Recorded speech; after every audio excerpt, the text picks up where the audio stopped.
지금 여기 페미니즘 민주주의 두 번째 강의 와주셔서 너무 감사합니다.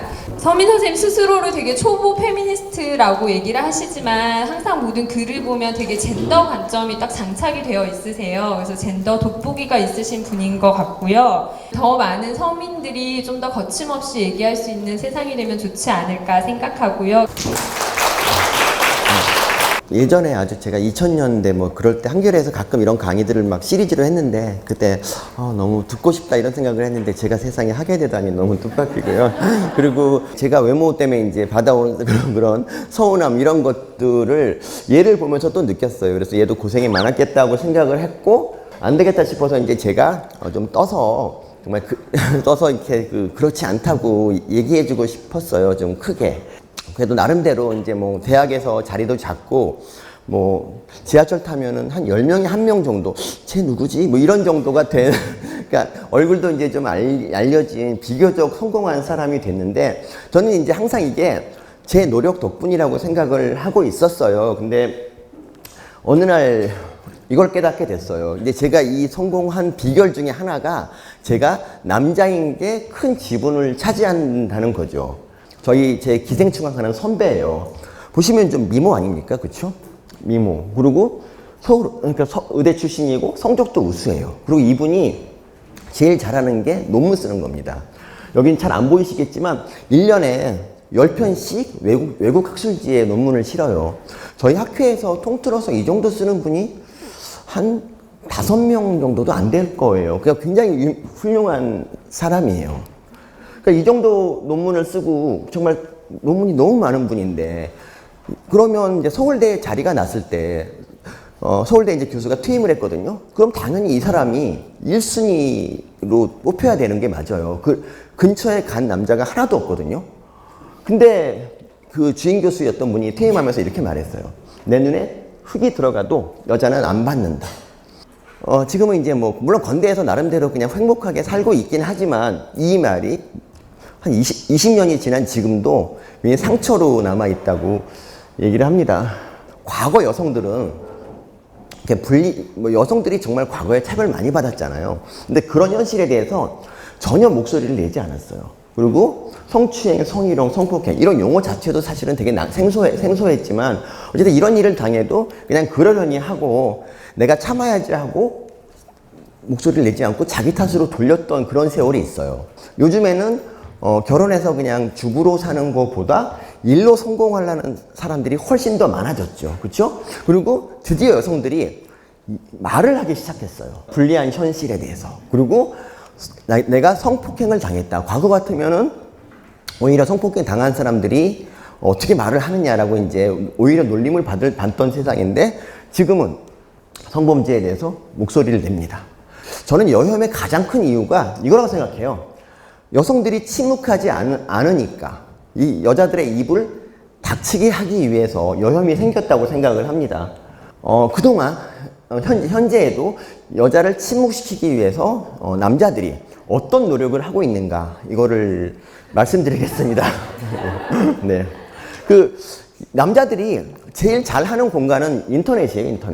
인터넷을 남자들이 거의 장악을 해요. 그러니까 네이버가 다행히도 네이버가 성별하고 연령별 이렇게 데이터를 계속 꾸준히 제공해준 덕분에 참 이걸 알게 됐죠. 남자들 중에서 죽치고 댓글만 다는 놈들이 굉장히 많구나. 이걸 알고 있어요. 예를 들면 성희롱 의혹 교사 사망 이거에 대해서 75% 남자. 그리고 30대 여교사 초등 6 남자들이 환장합니다. 이런 거 보면은 78%. 교수가 성추행했다는 거 이것도 그냥 70% 30%. 그러니까 이렇게 수적으로 우월하기 때문에 이 댓글 양상이 여자들한테 불리하고 이 가해자를 옹호하는 이런 것들이 되게 많다는 건 좀 짐작할 수 있겠죠. 그렇죠? 제가 지금 나가다 그만둔 프로 중에 까칠남녀라는 프로가 있어요. 이 까칠남녀는 지금 우리 방송들이 전부 그렇잖아요. 우리 방송이 전부 남자들만 나와요. 아는 누님이라는 프로는 없습니다. 그냥 아는 형님 뭐 이런 거부터 시작해서 거의 모든 프로가 남자들이 그냥 나와서 남자끼리 얘기하고 이런 프로들이에요. 근데 이 까칠남녀라는 프로는 여성의 목소리를 거의 지금은 이제 사이다라는 프로도 있지만 여성의 목소리를 담는 거의 유일한 프로예요. 그래서 근데 월요일 밤에 11시 반에 하고요. 그리고 EBS에서 하는 프로입니다. 근데 정말 신기한 게 이 까칠레나 게시판을 저는 6개월간 모니터링을 쭉 했는데 이분들 정말 대단한 거. 한 20, 30명 정도가 축 치고 앉아가지고 하루 종일 댓글만 달아요. 근데 거의 대부분이 이런 거예요. 뭐 국내 김치녀 현실, 뭐 꽃뱀, 뭐 거의 모든 것이 이 프로를 욕하는 프로예요. 욕하는 댓글들이에요. 그리고 저도 굉장히 많이 언급됩니다. 서민 교수 나이 먹고, 뭐 서민 교수 사과하십시오. 서민아 보아라. 서민 이 사람은 뭐야? 당신의 자녀가 한국 여자랑 결혼하면 당신은 버려집니다. 내 이럴 줄 알고 내가 애를 안 낳았죠. 여기다 그렇게 쓴다고 해서 뭐가 달라지나 모르겠어요. 어차피 제작진들은 의지가 확고하거든요. 이거 그냥 계속 밀고 나가겠다는 건데. 하여튼 이 게시판은 그 무한도전보다 높은 게시판 충성도를 보이고 있습니다. 간혹 정말 가물에 콩나듯이 여자 옹호하는 그런 글이 있잖아요. 그러면 얘네들이 서로 연락하나 봐요. 정말 한 30분도 안 돼서 우르르 몰려와서 댓글로 폭격을 하는데 뭐 이런 거 있잖아요. 본인들이 돈을 내놓고 왜 증진될까요? 이거 같은 게 이게 이제 뭐냐면 이건 더치페이 때 남자들이 돈 내놓고 왜 증진되냐 이런 말이에요. 남자들이 보기엔 되게 위험한 말이죠. 댓글 21개. 이 댓글 21개가 거의 대부분이 이 글을 욕하는 것입니다. 그렇죠? 이거 보세요. 정말 너무 그러니까 예비군 동원하는 거 비슷하게 그러니까 저는 이해가 안 가는 게 여기를 그렇게 장악할 만한 이유가 뭐가 있겠습니까? 저희가 프로 한 거 중에 이게 있었어요. 낙태죄. 낙태죄 같은 게 이제 여자만 주로 처벌하잖아요. 뭐 그 얘기를 이제 한 건 아니고, 낙태를 위해서 임신하는 여성은 없습니다. 그리고 낙태를 합법화한다고 해서 뭐 임신이, 이렇게 낙태가 기하급수적으로 늘어나는 건 아니라고 우리가 이제 얘기를 해요. 그러니까 왜냐하면 다른 나라 같은 경우 낙태를 합법화한 뒤에 오히려 낙태 건수가 줄어들었다. 뭐 이런 얘기를 하고 있어요. 그리고 오히려 낙태를 불법으로 하면은 불법 시술소 가서 낙태를 하기 때문에 더 위험하다는 얘기를 하고 있어요. 실제로 어떤 무허가 업소에서 그 낙태 수술을 받던 여자가 죽은 적이 있는데 그 사람이 왜 죽었냐면 그 무허가 돌팔이가 큰 병원으로 옮겼으면 살 수 있는데 자기가 처벌받을까봐 글로 안 옮겼어요. 그게 정말 그래서 죽은 경우가 있는데 근데 우리나라는 아니지만 외국 같은 경우는 낙태가 완전히 금지된 나라 있잖아요. 이런 나라에선 여성들이 어떻게 낙태를 하냐면 이 옷걸이를 가지고 낙태를 합니다. 듣기만 해도 막 소름이 쫙 끼치지 않습니까? 그래서 이 옷걸이가 낙태 반대 운동, 낙태 합법화의 그 상징처럼 이렇게 되는 거거든요. 그러니까 이 낙태가 생명이기 때문에 낙태를 반대하는 사람들은 이로 인해서 어머니가 산모가 죽을 거에 대해서는 왜 전혀 눈을 감냐 이거죠. 그리고 그때 이제 나와서 여자분들이 인터뷰를 했어요. 낙태 경험이 있는 여자분들이 인터뷰를 했는데 낙태한 경험에 대해서 지금도 너무 슬프고 막 그 아이한테도 미안하고 근데 어쩔 수 없이 뭐라 그랬냐면 이분들이 내가 살아야 되니까 낙태를 했다고 얘기를 해요. 그리고 근데 이게 너무 트라우마가 돼가지고 그 뒤로도 뻑하면 운다고 막 이런 슬픈 얘기가 있어요. 그러니까 낙태를 앞으로 계속 합법화되면 열심히 하겠다 이런 얘기가 절대 아니라는 거죠. 우리나라 이제 낙태 건수가 우리나라는 세계적으로 낙태 건수가 많은 그런 나라인데 그 이유가 사실은 남자분들이 유난히 피임에 소극적이기 때문이에요. 미국의 10대나 이런 애들보다 우리나라 남자들은 콘돔을 정말 안 써요. 근데 그 이유가 이제 느낌이 떨어진다 그러는데 사실 그 좀 잘 못한 애들이 꼭 그런 말 하는데 맞아요. 너무 깝깝하죠.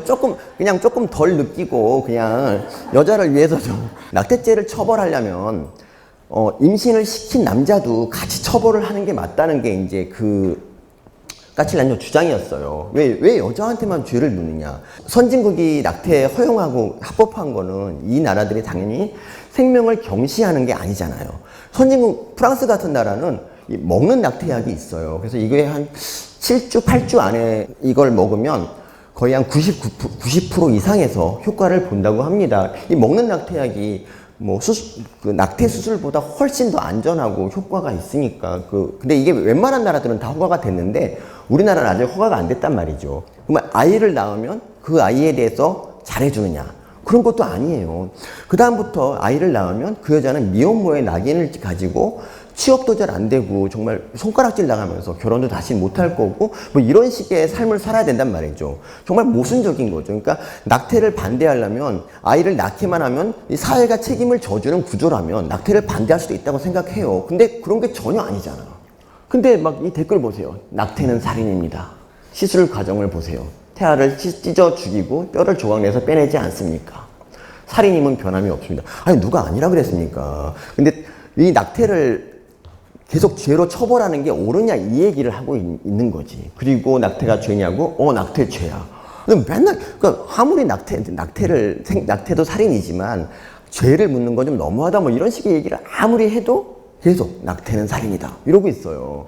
이 범죄 아시죠? 강남역 이 사건 같은 경우 이제 뭐 되게 이제 이미 이 피해자 부모는 이제 좀 우리 딸을 그만 좀 놔두라고 하는데 그분의 이제 죽음이 이미 사회적 죽음이 돼서 좀 어쩔 수 없는 측면도 있는데 어쨌든 간에 이거는 이게 여성 혐오 범죄가 아니라고 계속 우기고 있어요. 전 그게 이해가 안 가는 점이죠. 왜냐하면 이 남자가 분명히 뭐라 그랬냐면 여자들이 날 무시해서 죽였다. 그리고 남자가 들어갔을 때는 가만히 있다가 여자가 들어가서 죽였잖아요. 이런 일이 벌어지면 여자가 정말 죽지 말아야 될 사람이 죽었구나라고 생각하고 여자가 좀 안전한 사회를 만들기 위해서는 어떻게 해야 될까? 뭐 이런 생각을 하는 게 정상적인 인간이란 말이죠. 근데 이거 보세요. 한 인간 쓰레기가 살인을 저질렀다고 남성들은 모욕하지 말라. 메갈드라. 뭐 이런 말이 왜 필요한지 잘 모르겠어요. 이걸 왜 이런 거를 거기다 추모하는 자리에 써야 되죠, 이게? 그리고 지금까지 남자분들이 여자 입을 얼마나 닥치게 하려고 노력하는지를 보여드렸고요. 남자분들이 쓰는 방법 중에, 그러니까 첫 번째가 욕설과 폭력이고, 그리고 때로 덤빈다 이거였고요. 두 번째가 이제 주작이죠, 주작. 이 주작의 대표적인 것 중에 하나가 마리 앙뚜아네트가 하지도 않은 이 빵이 없으면 케이크를 먹으면 되지. 실제 이 말을 마리 앙뚜아네트는 한 적이 사실 없다는 게 이제 팩트로 나왔는데도 그래서 이거는 마리 앙뚜아네트는 개념 없는 여자의 전형이 돼 있잖아요. 그렇죠?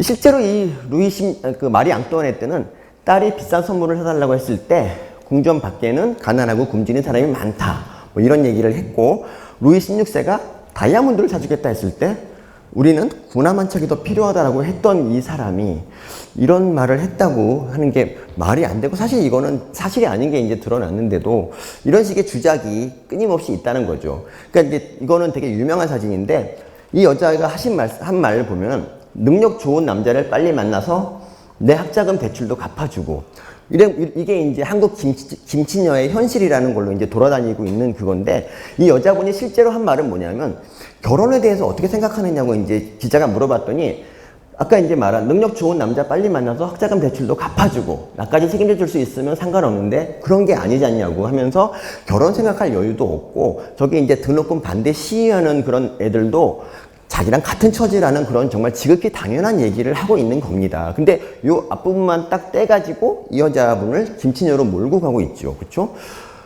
그리고 이제부터 나오는 말씀 보시면 되게 글들이 다 똑같아요. 보시면 3년차 워킹맘입니다. 그러면서 유격훈련 보니까 요가에 비하면 엄청 쉬운 수준이던데 뭐 이런 식으로 그거 가지고 가산점 달라고 하냐. 여기에 대해서 뭐 이런 댓글 오면 남자분들이 폭발하죠. 그쵸? 근데 정말 신기하지 않습니까? 여러분 댓글 쓸 때 이렇게 뭐 이런 식의 자기 신상을 밝힙니까? 근데 이런 글이 되게 많아요. 솔직히 제가 이제 21살이지만 맨날 더치하자고 하는 찌질하고 줏대 없는 20대 김치놈보다 멋지고 저찌고 유부남이 매력이에요. 뭐 난리가 또 났죠. 그리고 40대 주부입니다.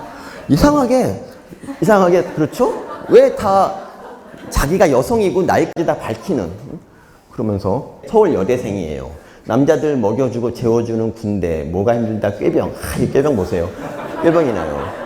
이런 식의 주작 이거 말도 안 되는 거죠. 여자가 여성이라는 게 들키면 좀 더 여자들은 불리하단 말이죠. 근데 어린 두 딸 키우는 워킹맘입니다. 군인들이 있는데 발냄새가 너무 나서 휴가 나왔냐 물어보니 100일 휴가 나왔다는군요. 무슨 휴가를 100일을 주니까. 뭐 이런 식으로 이상한 글들이 너무 많아요. 인터넷에. 근데 이게 주작이라는 증거 중에 하나가 뭐냐면 일단 제일 먼저 신분을 밝히고 시작을 하고 그리고 말투가 다 비슷해요. 그리고 내용도 하나같이 군대와 남성을 비하하고 있습니다. 근데 결정적인 증거는 아이디가 같은 거예요.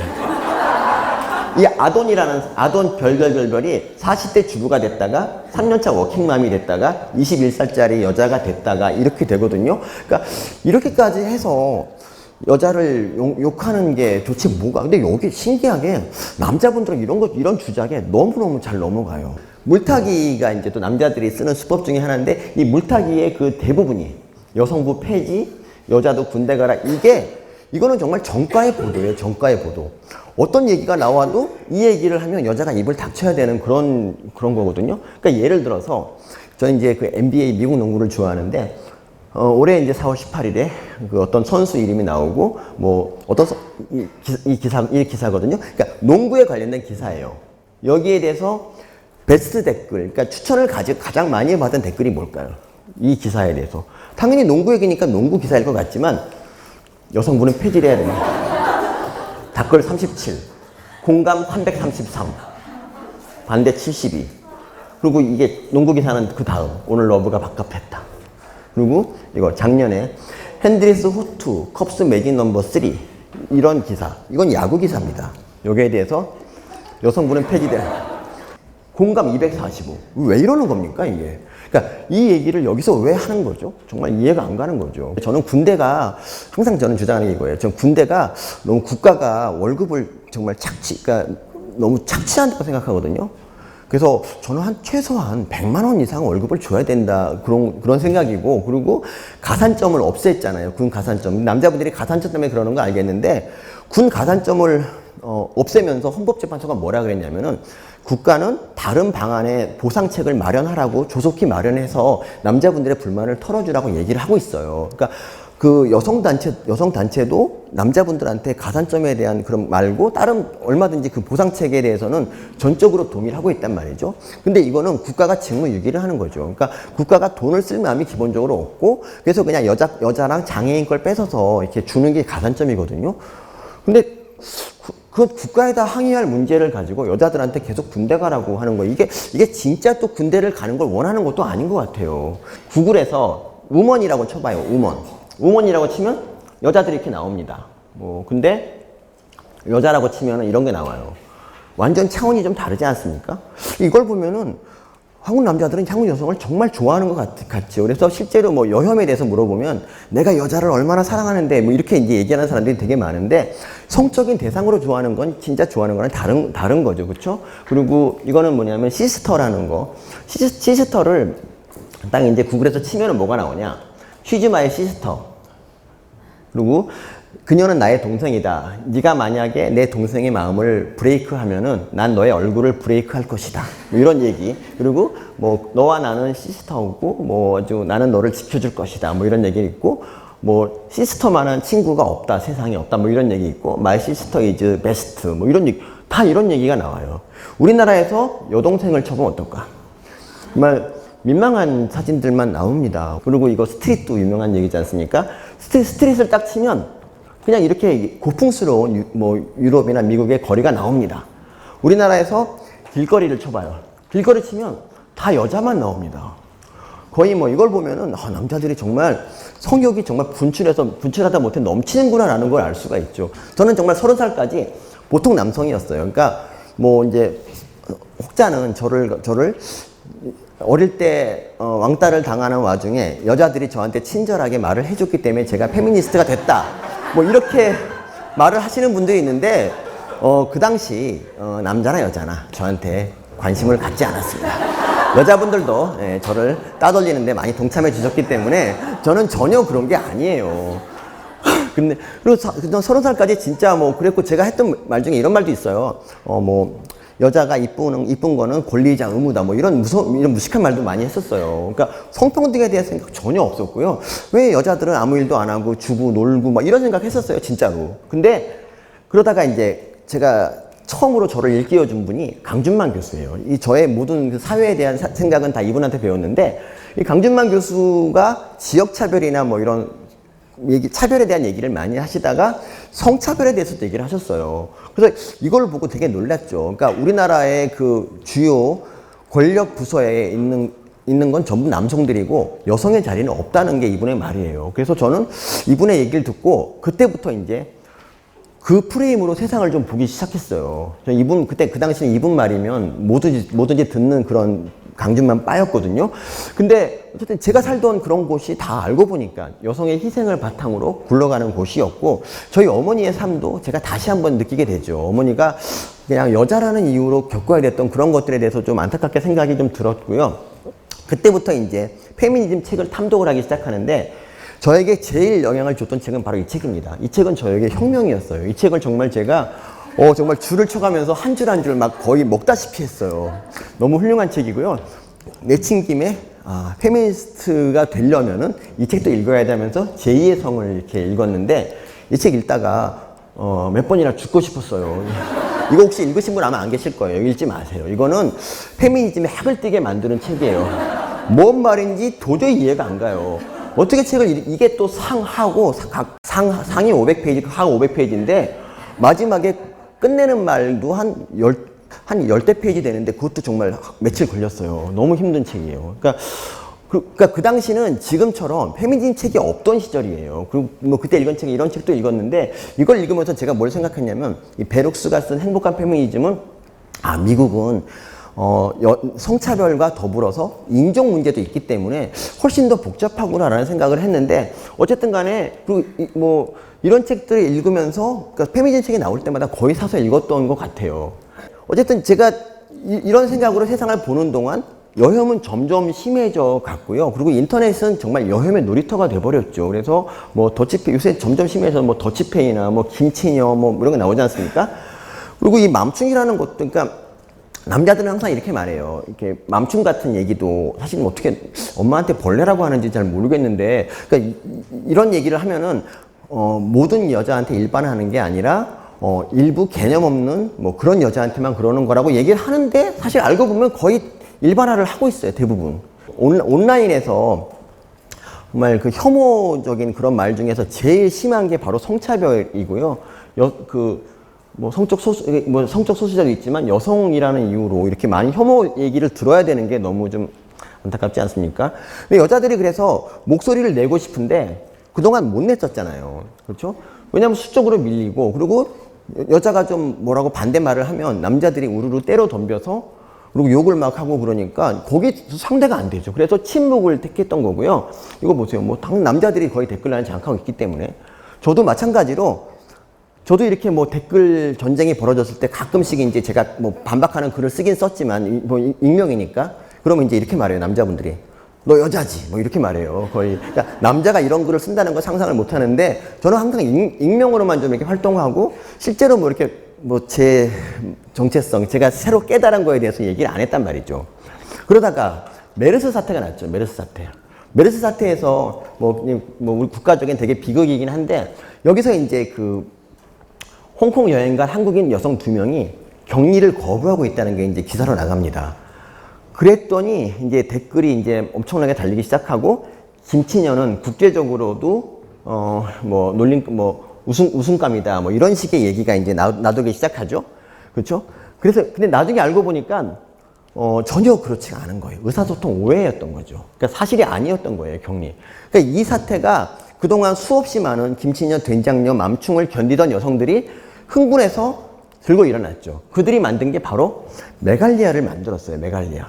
이 메갈리아가 지금은 이제 망해서 없어졌는데 이 메갈리아가 우리 사회에 끼친 영향은 정말 굉장했죠. 그러니까 이 메갈리아는 그동안 이제 남자들이 뭐라고 말하잖아요. 그러면 반박을 했어요. 아니 그건 그렇지 않아. 사실이 아니야. 이런 소극적인 방법을 취했다면 메갈리아는 남자들이 여자한테 했던 것처럼 소위 미러링이라고 욕을 하기 시작합니다. 우리가 김치녀? 그래 우리 김치녀다. 너네는 한남축이다. 뭐 이런 식으로 얘기를 하기 시작했죠. 그러니까 누군가를 규정짓는 권리 있잖아요. 이거는 항상 강자만이 할 수 있어요. 그러니까 예를 들어서 이번에 그 대선 때 문재인 대통령, 그러니까 문재인 후보한테 그 유승민이 이랬잖아요. 너 저기 북한이 주적이야? 이렇게 말했잖아요. 그럼 이게 문재인 대통령이 그게 주적이 아니고요. 뭐 이렇게 이제 뭔가 좀 궁색한 느낌이 들잖아요. 근데 웃기는 게 왜 그 권리를 유승민이 갖느냐. 보수가 이 사회에 패권을 차지하고 있기 때문입니다. 그래서 이제 그 막 궁색한 변명하고 있으면 막 그걸 바라보는 권력자들이 흡족해하죠. 근데 상대가 그거를 받아들이지 않고 오히려 그럼 너는 뭐냐라고 하면은 이게 처음 겪는 얘기거든요. 되게 너무 당황하는 거죠. 그래서 메갈리아가 처음으로 남자들한테 욕을 하기 시작해요. 근데 그 메갈리아에 저는 긍정적인 면이 되게 많다고 생각하는 게 첫 번째가 메갈리아가 나옴으로 해서 그 전에 이제 페미니즘 하시는 분들이 이제 정상적인 여자분자 뭐 이렇게 이제 남자들이 생각하게 된 것도 있는데 어쨌든 저는 이 메갈리아가 드디어 이제 그 피해자들이 입을 열기 시작한 거라고 생각을 합니다. 그래서 여성들 간의 연대가 이루어졌고요. 그리고 남자들이 그동안 여자들을 정말 그냥 계속 욕하고 비웃고 그러면서 즐거움을 얻었는데 이제 욕을 먹는 게 얼마나 기분 더러운지를 이제 드디어 알게 됐어요. 그래서 저는 이것만 해도 큰 성과가 있었다고 생각을 하고요. 뭐 메갈리아가 남녀 갈등을 유발한 게 아닙니다. 원래 그 여성 차별은 계속 있었고 메갈리아는 이제 드디어 여자들이 더 이상 참지 않겠다는 그런 선언이었어요. 근데 이게 제대로 된 반응이죠. 어떤 분이 쓴 글인데 여자들도 이제 가만히 안 있겠다 이거죠. 말 못하고 억눌려 있던 게 이렇게 터지는 걸 보면 남자로 살아온 저도 반성하게 됩니다. 방관자였으니 말이지요. 이게 얼마나 개념남입니까? 그러니까 이런 식의 반응, 그러니까 욕을 먹어보니까 정말 기분 나쁘구나. 앞으로 여자들한테 욕하지 말아야겠다라고 한 그런 게 이게 주된 반응이어야 되는데, 그렇지 않습니다. 오히려 메갈리아를 일베랑 똑같이 규정하면서 전쟁을 선포를 하죠. 남염하면서 남자 인부들이 지은 집에서 남자가 만든 한글 스마트폰 쓰면서 의견 표출한다. 게다가 소모하는 전기 에너지도 남자가 개발. 그럼 님은 한국 여자가 만든 김치랑 한 공씩 왜 처먹어요? 뭐 정말 유치 짬뽕 아닙니까? 이러고 살아요. 근데 남자분들이 이제 그 메갈리아를 일베라고 규정을 하고 그리고 이제 남자들이 권력이 좀 있잖아요. 아직 이 사회에서는. 그래서 메갈의 호의적인 모든 사람 단체에 대해서 테러를 하기 시작합니다. 이 시사인이 메갈리아에 대해서 긍정적인 기사를 썼다고 해서 시사인을 절독운동을 하기 시작합니다. 많은 구독자들이 빠져나갔습니다. 시사인이라는 게 우리 사회에서 약간 소수의 목소리를 내온 그간의 공이 있는데 그게 다 이 메갈 기사, 옹호 기사 하나에 다 무너진 겁니다. 그러니까 사람들이 정말 원하는 게 뭔가, 정말 소수의 목소리, 소수의 정의로운 목소리이기를 원하는 건가? 아니면 남자를 편들어주길 원하는 건가? 이게 좀 헷갈릴 정도로 이건 되게 저에게도 놀라움이었어요. 그리고 정의당에서도 메갈리아를 옹호하고 났더니 정말 5,000명 정도가 탈당을 했습니다. 그러니까 그래서 나중에 그 지지를 철회하고 막 그랬었거든요. 그러니까 이렇게 하는 이유가 뭐냐면 메갈리아 옹호하면 우리가 가만두지 않을 거야 라는 숫자를 믿고 지금 약간 이제 그렇게 설치는 거라고 할 수 있는데 근데 이제 그 실제로 이분 같은 경우 김자연 성우가 넥슨 게임에서 이제 그 목소리를 이제 입히기로 했는데 넥슨에 몰려가서 김자연 쓰지 마라. 사실 김자연이 메갈 선언한 적도 없고 그냥 메갈에서 만든 티셔츠 뭐 소녀는 왕자를 원하지 않는다. 이거를 이 티를 한번 입고 사진 찍었다는 이유로 그냥 김자연 성우 퇴출을 외쳤어요. 그래서 결국 넥슨은 김자연을 자르죠. 근데 여기서 조금 아쉬운 부분은 이거죠. 그러니까 시사인이 뭐 이렇게 이로 인해서 크게 타격을 받았으면 오히려 뭐 여기에 동조하시는 분들이 좀 많이 구독을 해줬으면 좋지 않았을까 이런 아쉬움이 조금 있는데 어쨌든 간에 뭐 그렇습니다. 그리고 말만 하면 이제 항상 말만 하면 너 메갈이냐 뭐 말 막히면 너 메갈이냐가 되는 그런 시대가 됐죠. 근데 메갈리아 사이트도 이미 페이스북에서도 뭐 몇 번이나 이 삭제가 되면서 그러니까 그 해체가 되면서 좀 어려움을 겪다가 결국 이제 메갈리아 사이트가 폐쇄가 됐어요. 폐쇄된 지가 벌써 1년이 다 돼 가는데 아직도 메갈은 남자들의 머릿속에 살아남아서 뭐만 하면 너 메갈이지가 진짜 이게 뭐 내 다음 메갈 뭐 이런 식의 얘기를 하고 있어요.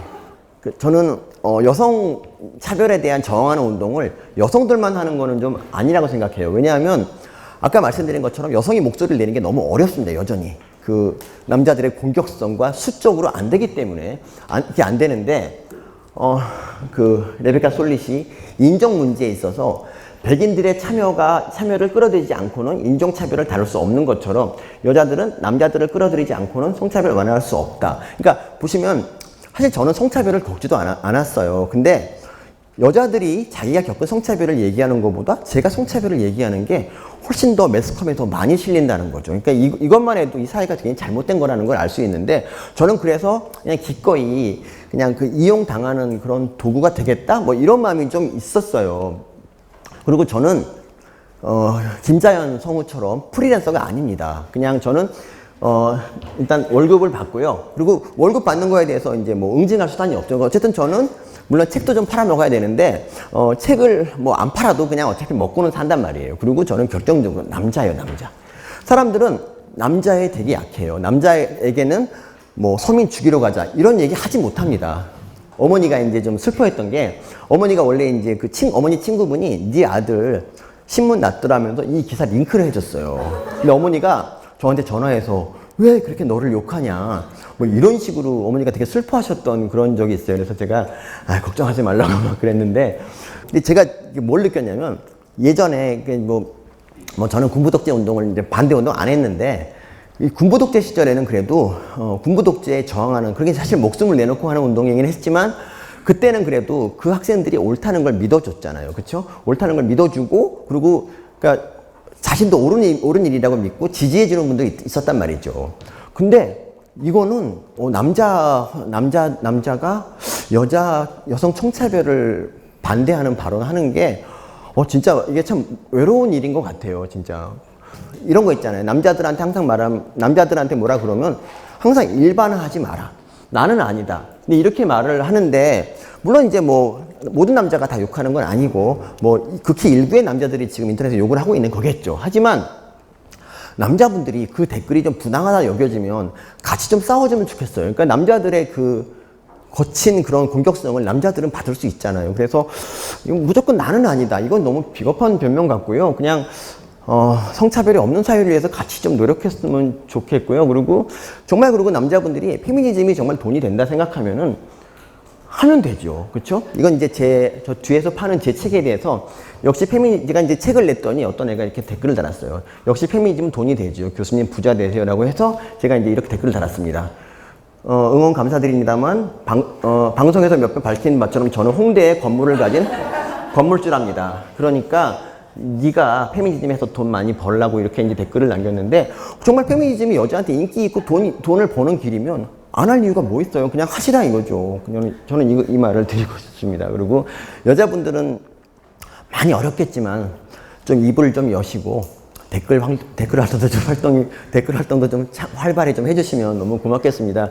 뭐 이 오드리 로드가 한 말, 내 침묵은 나를 보호하지 못했다. 여러분의 침묵은 여러분을 보호하지 못할 것이다. 물론 이제 많이 어렵겠지만 서로 연대해서 뭐 이야기를 하다 보면 뭐 시대가 좀 변하지 않을까. 이상으로 마치겠습니다. 감사합니다.